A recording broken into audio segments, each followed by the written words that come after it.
bienvenue à vous à cette émission, notre 6e numéro sur le mentorat, un levier de transformation chrétienne. Nous avons exploré les bases et les objectifs du mentorat ainsi que les rôles essentiels du mentor. Et aujourd'hui, nous allons nous concentrer sur les défis qui peuvent survenir dans une relation de mentorat et sur les solutions pratiques pour pouvoir les surmonter. Le mentorat, c'est une aventure enrichissante, mais il n'est pas exempt de difficultés. Voyons ensemble comment les affronter.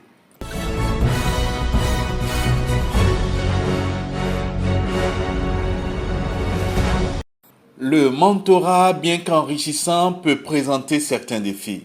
Parmi les plus courants, on trouve le manque de temps. Eh bien oui, entre le mentor et le mentoré, il peut être difficile de trouver un moment pour se rencontrer régulièrement, surtout avec les emplois du temps très chargés aujourd'hui.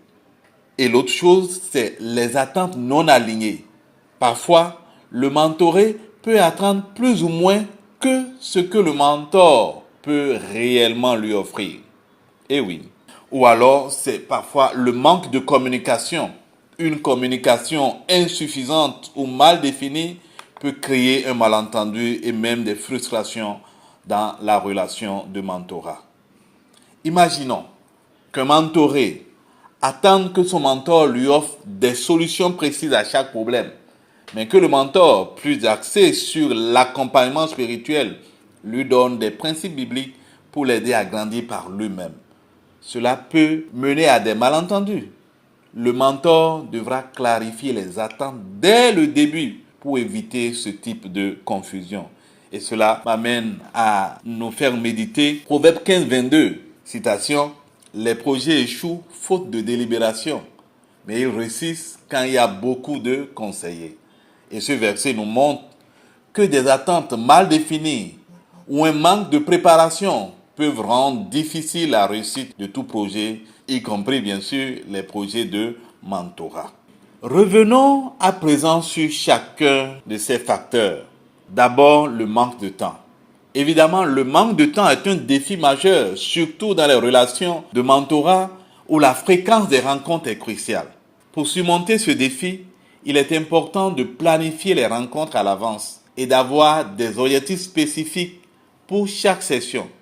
Il est aussi possible de varier les formats des rencontres. Par exemple, des rencontres en ligne, des discussions par téléphone ou même des échanges par email sur des questions spécifiques. Ce n'est pas que physiquement que toutes les rencontres doivent pouvoir se tenir. Un mentor et un mentoré peuvent organiser une rencontre mensuellement en personne, mais aussi se retrouver chaque semaine pour une courte discussion par téléphone ou par des messages. Cela permet de maintenir la dynamique de la relation, même si les emplois du temps sont très chargés. Et qu'est-ce que nous dit Colossiens 4, verset 5 ? Conduisez-vous avec sagesse envers ceux du dehors et rachetez le temps. Voilà un verset qui nous encourage à nous adapter selon les circonstances. Allons sur un autre facteur, celui de l'alignement des attentes. Il est un autre défi majeur dans le mentorat. Si le mentoré a des attentes irréalistes ou mal définies, cela peut créer de la frustration. Il est donc essentiel de clarifier les attentes, et ça dès le début de la relation de mentorat. Le mentor doit discuter avec son mentoré pour comprendre ses besoins et établir des objectifs clairs et réalisables. Si par exemple, un mentoré veut des solutions immédiates à tous les problèmes et que le mentor préfère une approche plus progressive, il est important que dès le début, cela soit bien clarifié. Par exemple, le mentor pourrait expliquer qu'il accompagnera son mentorat à travers un processus d'apprentissage continu plutôt que de lui donner des réponses toutes faites. Et ça, il le dit très clairement dès le début de leur relation. Passons à un autre élément, les malentendus dans les relations. Alors, le conflit ou les malentendus peuvent parfois survenir dans une relation de mentorat, surtout lorsqu'il y a une mauvaise communication. Il est important de gérer les conflits de manière constructive, en restant ouvert à la discussion, en écoutant activement et en étant prêt à réajuster les attentes.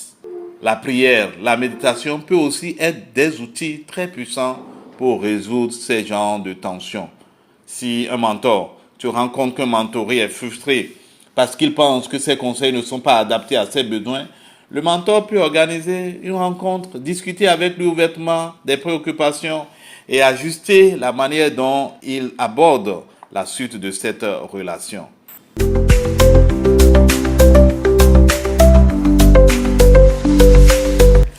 Chers amis, nous avons vu aujourd'hui les principaux défis du mentorat.